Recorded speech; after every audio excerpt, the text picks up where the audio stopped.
Hello students, how are you all? I think this will be the last lecture of chapter number 5 of class 10 science, that is periodic classification of elements. In the last lecture we have completed the solution of in-text questions of chapter number 5, and now we are going to start the solution of exercise. So let us quickly revise again the chapter number 5. Why? Because this is the one of the most important chapter as per the board syllabus, as per the 11th 12th science. Clear? तो अगर आप 11th 12th science clear हो, then it is one of the most important chapter for the chemistry. Clear?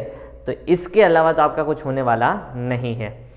So the Y classification is required because 118 elements presented. अगर ये सभी चीजें हमें पढ़नी है, we want to learn about the chemical properties of 118 elements individually, then the whole life will not get enough. पूरी जिंदगी निकल जाएगी और वो भी कम पड़ेगी इफ इंडिविजुअली हर एक को हम पढ़ने जाएंगे. So the classification is required. So for the classifying the element the first attempt was made by Dobereiner. Dobereiner ने तीन तीन के ग्रुप बनाए, hence the group were known as triads, Dobereiner's triads. What is the specification of the Dobrenius triads? The mass of the average mass of the first and the third element will give the approximate mass of the second element. How many elements were classified? Three such groups were formed by the Dobrenius. It means total 9 elements were classified. After the Dobrenius attempt was not successful. Why it was not successful? Because it was organized according to the atomic mass. Only 9 elements were classified. It means only 3 triads were formed by the Dobrenius. So the classification was not accepted. It was rejected. It was not the popular classification. So the another classification was given by an English scientist, Newland. Newland was having some more number of elements as compared to the Dobrenius. It was having 56 elements. Newland ने जो भी element को arrange किया according to the musical notation sa re ga ma pa dha ni, accordingly उन्होंने arrange किया. What was the Newlands law of octaves? Oct यानी 8 element का law. Every 8th element has the same chemical property as the first one. Every 8th element has the same chemical property as the first one. That was the Newlands law of octaves. तो Newland का law of octaves सही था. After Newlands law of octaves अगर हम बात करें तो बेटा, after Newland's law of octaves, the classification was given by Mendeleev. Why Mendel's classification was required? Because Newland's classification was not perfect. It had many limitations. Here also it was arranged according to the atomic mass. Law of octaves was only applicable to up to the calcium element. Only 56 elements were present. When new elements were found, it should be broken. The elements having same chemical properties were kept on the different places. The element having same different chemical properties were kept in the same group. Similarly Mendeleev, but Mendeleev ने बहुत ही अच्छा explain किया. उसका एक डोब्रेनी और Newland से अच्छा क्या था, जितने भी एलिमेंट्स थे उन सबको क्लासीफाई कर दिया. 63 एलिमेंट्स प्रेजेंट थे, सबको क्लासीफाई कर दिया. उनके टेबल में हर एक को जगह मिल गई. जो एलिमेंट्स प्रेजेंट नहीं थे उन्होंने उनके लिए एम्प्टी स्पेसेस रख दिए, बॉक्स रख दिए. तो जब नए एलिमेंट्स आए तो पीरियोडिक टेबल को तोड़ना नहीं पड़ा. लिमिटेशन इसको भी एटॉमिक मास के हिसाब से अरेंज किया. Major specification as compare to the Dobereiner's and Newland, he explained, Mendeleev explained the chemical properties. उन्होंने केमिकल प्रॉपर्टीज को एक्सप्लेन किया.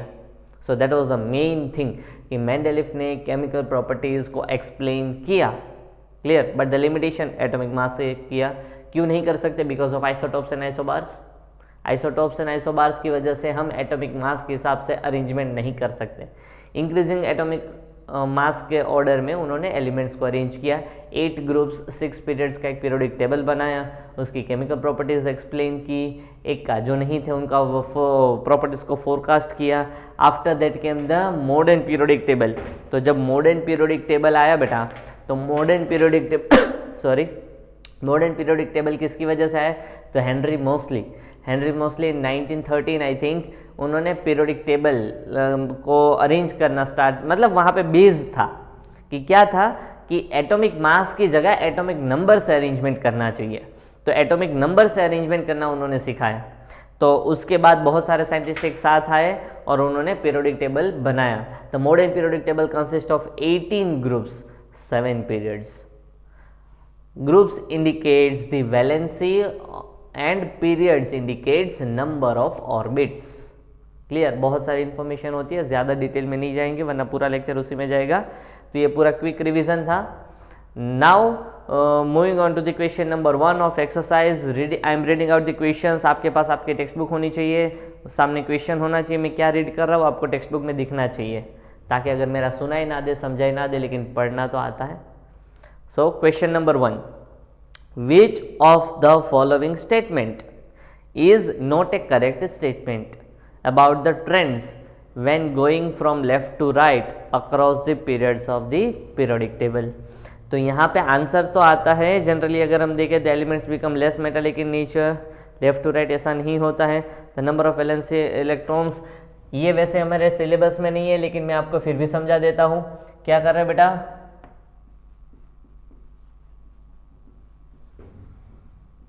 एक्सरसाइज सॉल्यूशन, कौन से चैप्टर का कर रहे हैं, chapter number 5, starting with question number 1. So I think you will understand this is a modern periodic table। Modern periodic table में यहाँ पे एक जिगजैग पाथ चलता है, आपको पता रहना चाहिए। तो ये जिगजैग पाथ में यहाँ पे जो सारे वो क्या है बेटा, नॉन मेटल। जिगजैग पाथ वाले सारे semi metals and these are the metals. तो जब हम left to right, this is the left portion, this is the right portion. जो जब हम लेफ्ट टू राइट मूव करते हैं बेटा तो मेटालिक कैरेक्टर कम होता है, नॉन मेटल बढ़ते जाते हैं। मेटालिक कैरेक्टर कम होता है, नॉन मेटालिक कैरेक्टर इंक्रीज होता है। तो मतलब first one is the wrong one. Second one, number of valence electrons increases. The third one, the atoms lose there electrons more easily. The atoms lose there electrons more easily is not A correct one. तो यहाँ पे less metallic है ना, तो first one less metallic है, तो second one is less metallic. तो वो सही हो सकता है ना कि भाई मेटल कम होता जा रहा है, नॉन मेटल इंक्रीज होता जा रहा है, तो हम कह सकते हैं ना हाँ it is less metallic. First group में जितने भी एलिमेंट्स होंगे उनके लास्ट ऑर्बिट में 1 इलेक्ट्रॉन होगा। सेकेंड ग्रुप वालों के पास 2 इलेक्ट्रॉन होंगे, 3 इलेक्ट्रॉन्स, 4 इलेक्ट्रॉन्स, और यहाँ पे क्या हो जाएगा, फुल। सो लास्ट ऑर्बिट में नंबर ऑफ इलेक्ट्रॉन्स इंक्रीज होते हैं, और जो लास्ट ऑर्बिट में इलेक्ट्रॉन्स होते हैं ना उसे कहते हैं वैलेंस इलेक्ट्रॉन्स। क्या कहते हैं बेटा, वैलेंस इलेक्ट्रॉन्स। तो number of valence electrons increases from left to right. तो number of valence electrons in the element increases as we move from left to right. की लास्ट ऑर्बिट में इलेक्ट्रॉन इंक्रीज होते हैं, उसे ही वैलेंस इलेक्ट्रॉन कहते हैं। The third one, the atoms lose their electron more easily. यहाँ पे सारे मेटल है तो मेटल क्या करते हैं, इलेक्ट्रॉन को लूज करते हैं। नॉन मेटल्स क्या करते हैं, इलेक्ट्रॉन्स को गेन करते हैं। तो लेफ्ट टू राइट जाएंगे तो इजीली लूज होगा कि गेन होना स्टार्ट हो जाएगा। As we move from left to right, metals elements will gain electron easily, not lose easily. तो हमारा जो ऑप्शन सी दिया हुआ है, that C option is wrong one. तो सी ऑप्शन हमारा सही होगा because that statement is incorrect. Fourth one, the oxides become more acidic, वो हमें देखना नहीं है क्योंकि ये ट्रेंड, वैसे तो क्वेश्चन ही नहीं आने वाला है, फिर भी हमने कर लिया। Question number 2, the element X forms a chloride with the formula. Second question है, तो क्वेश्चन नंबर 2 क्या है, then element X forms the chloride Cl2। तो मतलब x Cl2 होगा तो इसकी वैलेंसी क्या होगी x की, बताओ तो भाई। x की वैलेंसी होगी 2, क्योंकि x की वैलेंसी 2 है, क्लोरीन की वैलेंसी 1 है, तो ये क्रॉस करते थे, याद आया। तो सिमिलरली अगर XCl2 है तो x की वैलेंसी क्या होगी, 2। अगर x की वैलेंसी 2 है तो कौन से ग्रुप में होना चाहिए बेटा, सेकेंड ग्रुप में होना चाहिए। Which is a solid with A high melting point, x would be in the same group. तो x कौन से ग्रुप में होना चाहिए, सेकेंड ग्रुप में। तो इसमें से कौन सा आंसर सही होगा, कौन सा हो सकता है उसके नजदीक का।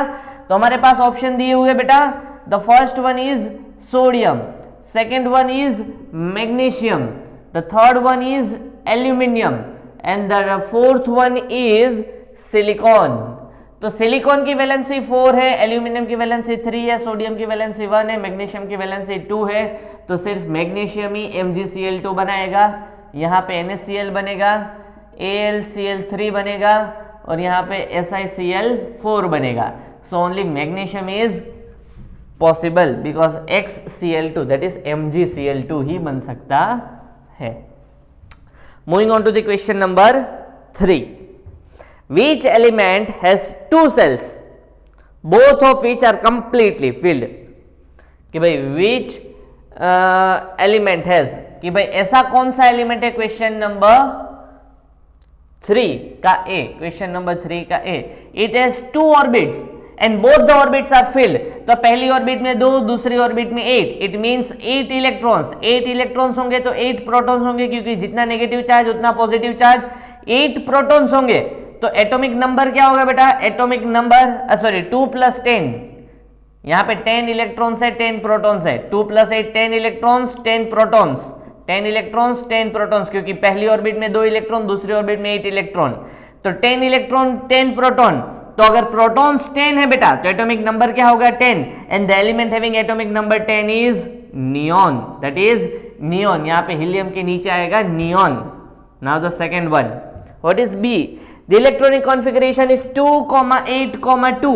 2,8,2 वैसे ही याद आ जाना चाहिए, लेकिन अगर नहीं आता है तो टोटल इलेक्ट्रॉन्स कितने हैं, 12 इलेक्ट्रॉन्स, 12 प्रोटॉन्स.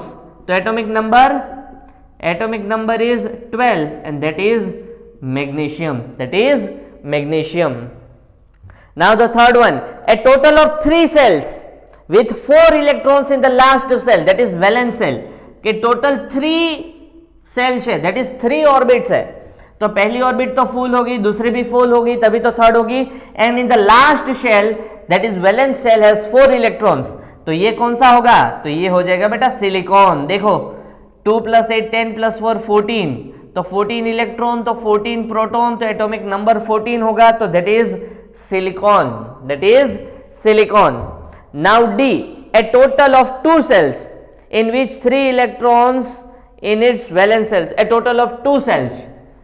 टोटल कितने सेल्स है बेटा, 2 सेल्स है. उसमें पहले में 2, दूसरे में 3. तो यहां पे टोटल एटॉमिक नंबर 5 होगा. तो that will be boron. That will be boron. Now E, twice as many electrons in its second shell as in its first shell. Twice.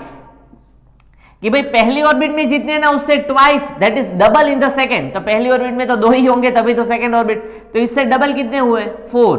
तो कौन सा होगा, carbon. Clear? So that is carbon. Moving on to the question number 4. Moving on to the question number 4. What property do all elements in the same column of the periodic table as boron have in common? Boron. Boron पहली orbit में 2, दूसरी orbit में 3. So the electronic configuration is 2,3. ये कैसे, last orbit में 3 electron है. Last orbit में 3 electron होंगे तो डोनेट कर सकता होगा. तो डोनेट करेगा तो क्या हो जाएगा, मेटालिक कैरेक्टर आ जाएगा थोड़ा, है ना. और कंपाउंड कैसे बना जाएगा, BH3 एंड B2O3. इसके जैसा कौन है, एल्यूमिनियम है. तो एल्यूमिनियम के कंपाउंड की क्या होगा, AlH3 एंड Al2O3. और क्या कर सकते हैं, डोनेट करेंगे. क्या करेंगे, donate. How many electrons, 3 electrons. Clear? लेकिन यहाँ पे बोरोन ही हमारे लिए एक एक्सेप्शन है कि 3 इलेक्ट्रॉन होने के बावजूद भी 3 डोनेट भी करता है, 5 गेन भी कर सकता है. So boron is an exception. But besides boron सारे के पास ऐसी प्रॉपर्टी होगी जो ऐसे हाइड्राइड्स एंड ऐसे ऑक्साइड्स बनाता होगा. क्लियर? नाउ तो वैलेंसी 3 होगी. ठीक है, यहाँ पे all what property do the all elements in same of the column of the periodic table as fluorine. तो सेकेंड क्वेश्चन में अगर हम देखें तो बोरोन की जगह क्या है बेटा, फ्लोरीन. फ्लोरीन का इलेक्ट्रॉनिक कॉन्फ़िगरेशन 2,7. लास्ट ऑर्बिट में 7 इलेक्ट्रॉन्स, यानी क्या करेगा, गेन करेगा. फ्लोरीन नेगेटिव आयन बनेगा. तो क्लोरीन उसके साथ होता है, वो भी नेगेटिव बनाएगा. ब्रोमीन उसके साथ होता है, वो भी नेगेटिव. आयोडीन उसके साथ, वो भी नेगेटिव. इट मीन्स वैलेंसी उनकी -1 होगी. It means they will gain 1 electrons. तो फ्लोरीन के साथ जो भी कॉलम में, जो भी ग्रुप में सारे एलिमेंट्स होंगे उनकी प्रॉपर्टीज फ्लोरीन के जैसी होगी. बोरोन के साथ है उनकी बोरोन के जैसी होगी. ऑक्सीजन के साथ है उनकी ऑक्सीजन के साथ ही. एक ही कॉलम में जितने भी एलिमेंट्स है उनकी केमिकल प्रॉपर्टीज सेम होगी. कुछ एक्सेप्शंस हो सकते हैं बट लेकिन हमें वो एक्सेप्शन याद नहीं रखने. हाँ सेम होगी, हमें तो आंख बंद करके. हाँ एक ही कॉलम में जितने भी एलिमेंट्स है, एक ही ग्रुप में जितने भी एलिमेंट्स है उनकी chemical properties same. Clear? Moving on to the question number 5. An atom has an electronic configuration 2,8,7. An atom has an electronic configuration 2,8,7, तो उसमें क्या हो सकता है, क्वेश्चन पढ़ो जल्दी से। तो अगर उनका कौन सा क्वेश्चन है, question number 5, an atom, suppose atom is X and its electronic configuration is 2,8,7, what is the atomic number of the element? तो डायरेक्टली बेटा यहां पे कैलकुलेशन करके पता कर सकते हो, लेकिन ऐसा करेंगे नहीं हम। यहां पे टोटल 17 इलेक्ट्रॉन्स है, 2 + 8 10, 10 + 7 17। if there are 17 electrons then there will be 17 protons, and if there are 17 protons then the atomic number will be 17, क्योंकि प्रोटॉन्स के हिसाब से ही हम एटॉमिक नंबर देंगे। तो अभी किसी के दिमाग में आएगा कि सर ये खामखा प्रोटॉन की माथा बचे क्यों करे, why we can not give the atomic number directly from the 17, same तो है बेटा। तो अगर आपको कोई मेरी टेस्ट आपने अटेन की होगी, है ना, तो आपको पता होगा दैट ये जो एलिमेंट है वो डोनेट और गेन कर सकता है। तो डोनेट एंड गेन करेंगे तो क्या करेंगे, that can be electrons. Protons हमेशा एटम के पास 17 ही रहते हैं, लेकिन इलेक्ट्रॉन्स कम या बढ़ सकते हैं। अगर ये गेन करेगा तो 18 इलेक्ट्रॉन्स हो जाएंगे, लेकिन तब भी 17 प्रोटॉन्स ही रहने वाले हैं, तो एटॉमिक नंबर तो 17 ही होगा। तो हमेशा हम प्रोटॉन तक आएंगे और प्रोटॉन के बाद ही एटॉमिक नंबर देंगे, ठीक है, क्योंकि इलेक्ट्रॉन्स वेरी कर सकते हैं। Electrons can be increase or decrease according to its chemical property. Now the question number B in the same question, to which of the following elements would it be chemically similar? ऐसा कौन सा element होगा जो इससे similar होगा। हमारे पास 4 option है, नाइट्रोजन है, फ्लोरीन है, फॉस्फोरस है एंड आर्गन है। Nitrogen, fluorine, phosphorus and argon, इन सबके ब्रैकेट में कुछ ना कुछ लिखा है, 7, 9, 15, 18। ये क्या लिखा है, उनका एटॉमिक नंबर। तो मतलब इतने इलेक्ट्रॉन्स होंगे तो 2,5, इसका इलेक्ट्रॉनिक कॉन्फ़िगरेशन 2,7, फॉस्फोरस का इलेक्ट्रॉनिक कॉन्फ़िगरेशन 2,8,5, आर्गन का 2,8,8। Now this element will gain 1 electron, this element will gain 1 electron, क्योंकि उनकी लास्ट ऑर्बिट में 8 होने चाहिए, 7 ही है। तो यहां पे तो क्या करेगा, 3 गेन करेगा। ये कितने गेन करेगा, लास्ट ऑर्बिट में 7 है तो 1 गेन करेगा। यहां पे ये कितना गेन करेगा, 3 गेन करेगा, और यहां पे कुछ नहीं करेगा, because it is a noble element, पहले से ही ऑर्बिट फुल है। तो किसके जैसा होगा, वो होगा फ्लोरीन के जैसा। किसके जैसा होगा बेटा, वो एलिमेंट होगा फ्लोरीन के जैसा, क्योंकि इन दोनों की लास्ट ऑर्बिट में 7 इलेक्ट्रॉन्स है। तो मतलब दोनों ही एक इलेक्ट्रॉन गेन करेंगे, और ये एलिमेंट एक्स कौन सा होगा, वो एलिमेंट होगा क्लोरीन, क्योंकि क्लोरीन के पास ही 17 इलेक्ट्रॉन्स है, और क्लोरीन ही सिमिलर टू फ्लोरीन है। Fluorine, chlorine, bromine, iodine, halogens, याद आया, उसे क्या कहते हैं हम, वो पूरा जो ग्रुप है 17th group in the modern periodic table, उसे क्या कहा जाता है बेटा, हेलोजन्स। हेलोजन्स में कौन कौन आते हैं, फ्लोरीन, क्लोरीन, ब्रोमीन, आयोडीन। ये सारे ऐसे एलिमेंट्स है जिनकी लास्ट ऑर्बिट में 1 इलेक्ट्रॉन है। कितने इलेक्ट्रॉन है बेटा, there is 1 electron in the last orbit, so they are gaining 1 electron. सबसे reactive, the most reactive non metals में से ये सारे हैं, उसमें से फ्लोरीन सबसे ज्यादा रिएक्टिव। क्लियर, अगर कहीं पूछा जाए याद रखो। Clear. Now moving to question number 6, the position of element A, B and C in the periodic table are shown below, are shown below, A, B and C. State whether A is a metal और a non metal. तो यहां पे group 16 है ना, थोड़ा ऊपर लिखते बेटा, group 16, group 17,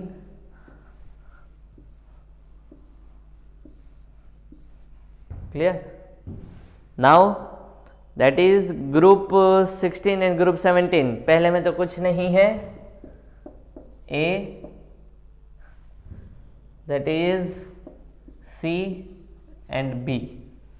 so state whether A is a metal और ए नॉन मेटल। तो आपको बताना है ए मेटल होगा कि नॉन मेटल होगा। 17th ग्रुप, यानी अभी हमने बात किया, ये कौन सा वाला होगा बेटा, हेलोजन्स। तो ये हेलोजन्स अगर हम बात करें तो कौन सा होगा, फ्लोरीन, क्लोरीन, ब्रोमीन, आयोडीन, मतलब गेन करेंगे। और अगर वो एलिमेंट इलेक्ट्रॉन को गेन करता है तो वो क्या हो जाएगा बेटा, वो हो जाएगा नॉन मेटल। क्लियर, क्योंकि ये हेलोजेंस है। कौन सा है बेटा, halogens, fluorine, chlorine, bromine, iodine.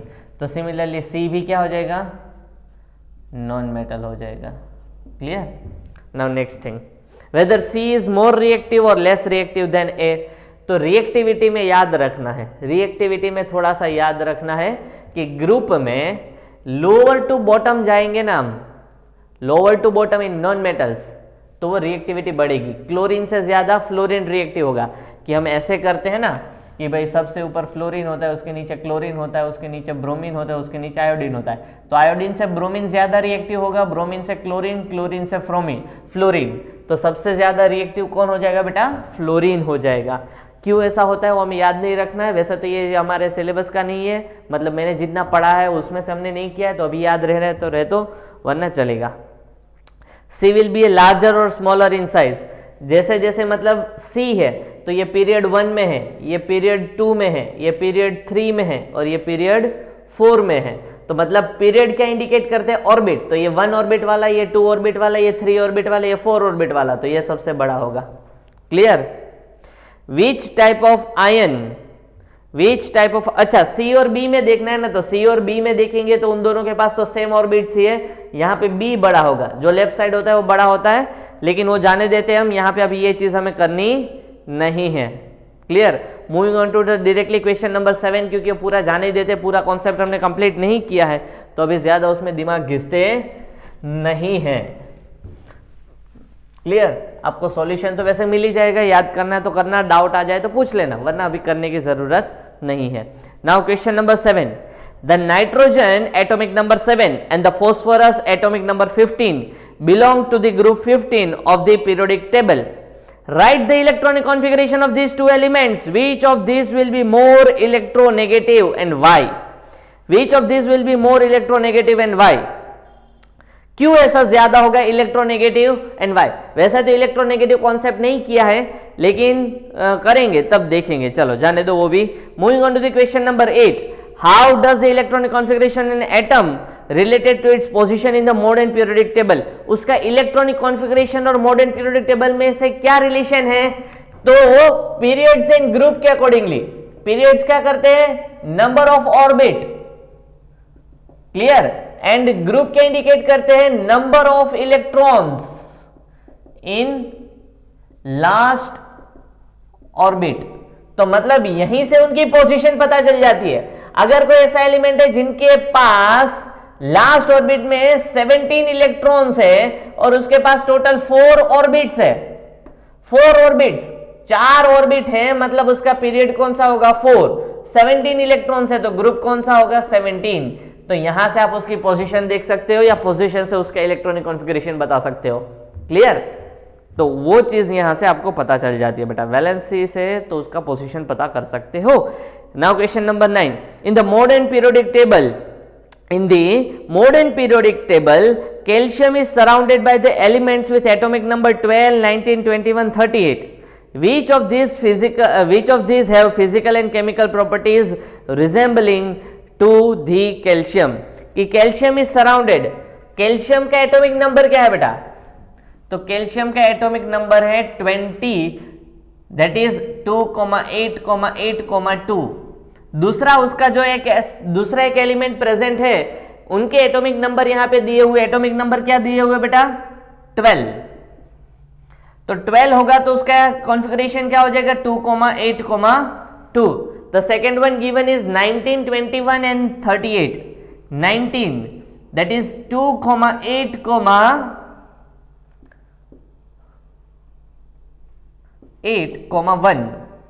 21 that is 2,8,8,3 and the last one is 38, 38। तो उसका इलेक्ट्रॉनिक कॉन्फ़िगरेशन, इलेक्ट्रॉनिक कॉन्फ़िगरेशन कैसे मिलता है? किसी को लिखता है कि यहां से मैं दिमाग में से जादू कर रहा हूं, तो ऐसा कुछ नहीं है कि पहली ऑर्बिट में 2 इलेक्ट्रॉन्स, कितने बचे, 10।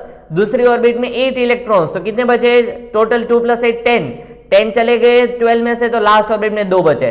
सिमिलरली 19 का सोचो, पहली ऑर्बिट में कितने आते हैं, 2 इलेक्ट्रॉन्स, कितने बचे, 17। 17 में से 8 यहां पे रखे, कितने बचे, 9। 9 में से अगेन थर्ड ऑर्बिट में 8, कितना बचा 1। 21 का भी सेम, पहली ऑर्बिट में 2, दूसरे में 8, टोटल 10 चले गए, अगेन 8, 18 चले गए, 21 में से 18 चले गए, कितने बचे लास्ट ऑर्बिट में 3। नाउ 38, पहली ऑर्बिट में 2, कितने बचे 36, दूसरी ऑर्बिट में 8, कितने बचे 28, अगेन थर्ड ऑर्बिट में 8, तो कितने बचे 28 में से 8 निकाल लिए तो 20, तो यहाँ पे 18, तो यहाँ पे फोर्थ ऑर्बिट में कितने इलेक्ट्रॉन्स रखते बेटा 18, और लास्ट ऑर्बिट में आए 2 इलेक्ट्रॉन्स, तो किसके जैसी होगी, जिनकी लास्ट ऑर्बिट में नंबर ऑफ इलेक्ट्रॉन सेम होते हैं उनकी केमिकल प्रॉपर्टीज सेम होती है। तो यहां पे कैल्शियम की केमिकल प्रॉपर्टीज किसके जैसी होगी 12 एंड 38, क्योंकि वो एक ही कॉलम में आ रहे हैं। क्लियर, वो क्या होगा एक ही कॉलम में आ रहा है तो उनका इलेक्ट्रॉन कॉन्फ़िगरेशन सेम हो रहा है, तो उनकी केमिकल प्रॉपर्टीज क्या होगी बेटा, तो उनकी केमिकल प्रॉपर्टीज सेम होगी। Now the last question, compare the Mendeleev's periodic table and the modern periodic table. तो यहां पे मैं सिर्फ बोल देता हूं इन मेंडेलिव्स पीरियोडिक टेबल, है ना, थोड़ा बहुत लिखूंगा, ज्यादा मैं मेहनत नहीं करूंगा।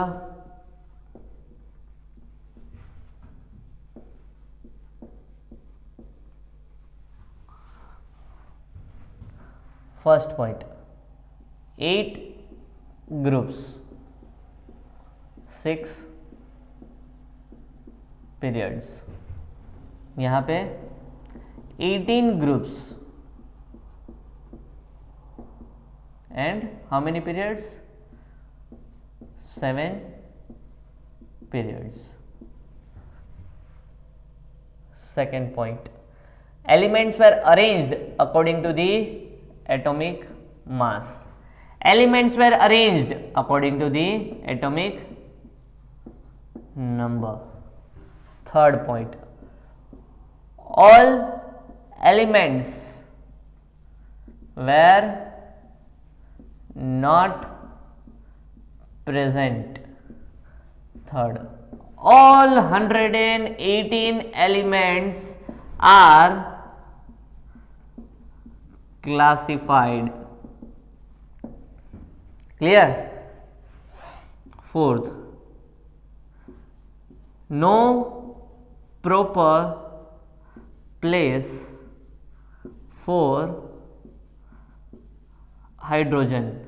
कि भाई यहां पे तो 8 ग्रुप 6 पीरियड्स थे, यहां पे 18 ग्रुप 6 पीरियड, यहां पे एटॉमिक मास से अरेंज किया था, मॉडर्न पीरियोडिक टेबल को हम एटॉमिक नंबर से अरेंज करते हैं। यहां पे 63 एलिमेंट्स ही थे, यहां पे 118 एलिमेंट्स है। एक चीज यहां पे है कि हाइड्रोजन की कोई फिक्स पोजीशन नहीं थी। यहां पे मेंडेलीव हाइड्रोजन को कोई फिक्स पोजीशन नहीं दे सके थे कि लिथियम पोटेशियम सोडियम पोटेशियम के साथ रखे कि फ्लोरीन क्लोरीन ब्रोमीन के साथ रखे, क्योंकि हाइड्रोजन एक इलेक्ट्रॉन डोनेट भी करता है, हाइड्रोजन एक इलेक्ट्रॉन गेन भी करता है। हाइड्रोजन की लास्ट ऑर्बिट में एक इलेक्ट्रॉन भी है, हाइड्रोजन की लास्ट ऑर्बिट में एक इलेक्ट्रॉन के लिए स्पेस एम्प्टी भी है। तो उनकी प्रॉपर्टी हेलोजेंस के जैसे भी है और फर्स्ट ग्रुप के एलिमेंट्स के जैसे भी है। यहां पे भी हमारे पास वो कंफ्यूजन तो है ही, लेकिन फिर भी हमने क्या रखा है, hydrogen is placed above alkali metals. Alkali metals यानी लिथियम सोडियम पोटेशियम इन ग्रुप 1, इन ग्रुप 1। क्लियर? तो यहां पे हमने रखा हुआ है। दूसरे यहां पे उन्होंने कोई फोरकास्टिंग वो सारी चीजें नहीं है। तो मेंडेलीव और मॉडर्न पीरियोडिक टेबल के तो बहुत सारे आइसोटोप्स वाला प्रॉब्लम सॉल्व हो गया है ना।